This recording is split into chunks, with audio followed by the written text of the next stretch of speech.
Good evening, welcome to Full Size Ford, the channel dedicated to full-size Ford products from 1955 to 1978, including Mercury and Edsel. This evening we're going to showcase our 1961 Ford Galaxie Club Victoria two-door hardtop. Now, this is the Club Victoria, it's not the Starliner. Both roof lines were offered in 61, both as two-door hardtops.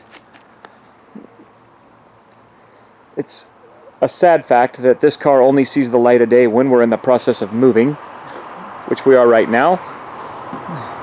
The car is now at the new location. We're just trying to get the garage sorted out and get stuff cleaned out to get it put in. See, the body on this car is actually pretty good. This hood is off of a different car. The original one rusted in the lip, which is very common in these. And other than a few just pinholes in the trunk, the rest of the body is rust-free on this car.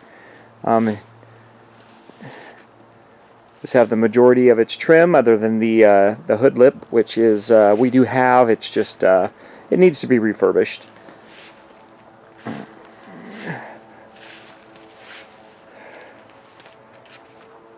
Get you kind of a walk around to this car here.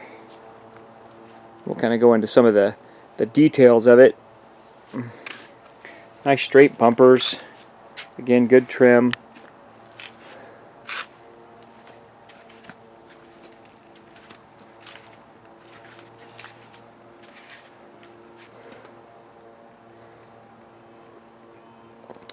This car was originally a X-Code 352 two-barrel with a 3 on the tree. When I got it, it had a 390 with a Toploader 4-speed. Still has the Toploader in it, but now we'll get you under the hood in just a moment. And so the 390 is no longer there.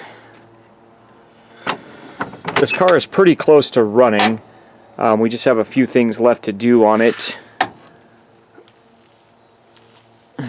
This one has a couple. This one did have air conditioning from the factory. Whether it was dealer installed or installed at the actual factory, I'm not sure. I do still have the compressor is not on the car under the hood. I do still have it though. It weighs a ton, so I didn't. Just for weight reduction, of course, we removed it. This does have the unique, I've seen this on some of these, the throttle lock. I'm not really sure what that's for. If you guys want to comment down below and let me know why that's there. It appears to be factory. I have seen it on a couple other ones as well. Interior was redone at some point. It's starting to get a little weathered, but it's decent. No headliner, of course. We actually do need to get a headliner put in this car if we ever get around to it. And there's, and again, this is a two-door hardtop, so this window will roll down and the whole side of the car will be open. Again, manual transmission car from the factory. Does have a 9-inch rear. Front suspension is pretty much all stock. We did remove the power steering, the pump, and I do have steering linkage from a manual steering 61 Fairlane in the car now. So we've eliminated the power steering. The original type units with the RAM assist are problematic. They leak, and so rather than deal with it, we don't drive the car all that much, especially as far as parallel parking. So we decided just to remove the power steering completely. Plus, power steering pumps rob horsepower, right? And now we're going to get you a little look under the hood here. Like I say, the 390 that was in it when I got the car is gone. We removed it and installed a 428. This motor has very little miles on it, probably maybe 200 on it, 250 at most. This motor was originally, it's not a Cobra Jet, it's a standard 428 A scratch 66 out of a Thunderbird.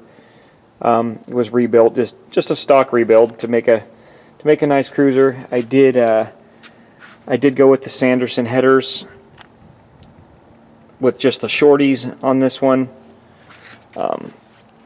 I just thought they don't really care about making big power and putting long tubes in it. I just wanted it to look a little bit better.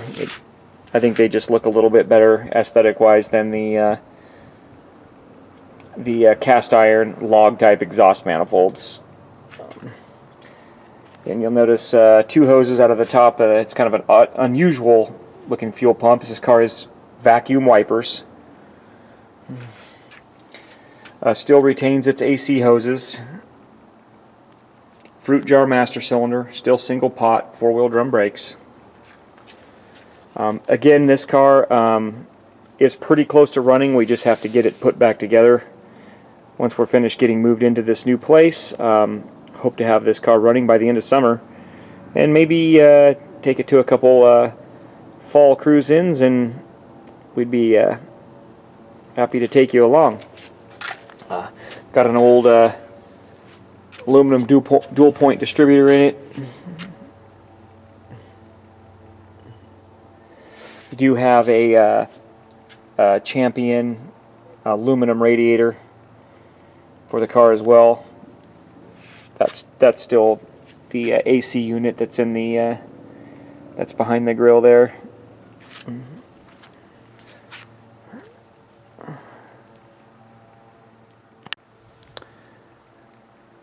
Again, this is a very solid car, and I do have the it's got centerline Telstars on the rear.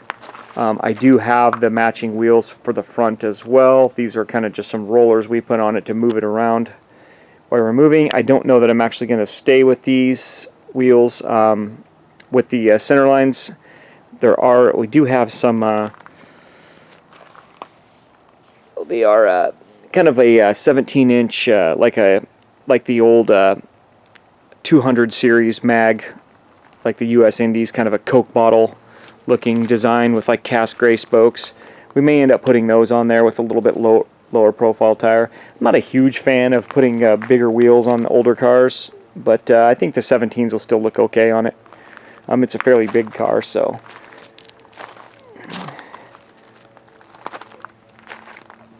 Headlight bezels are very difficult to find for these cars. Do have them. They are in the garage. One of them's in really good shape. The other one has a couple dings on it, but still decent. So, like I say, all in all, hope to have this running soon. Just again, stay tuned, and to take you to a couple car shows in this thing this fall, maybe when it cools off a little bit. Again, thank you for watching. Hope you enjoyed, and have a good evening.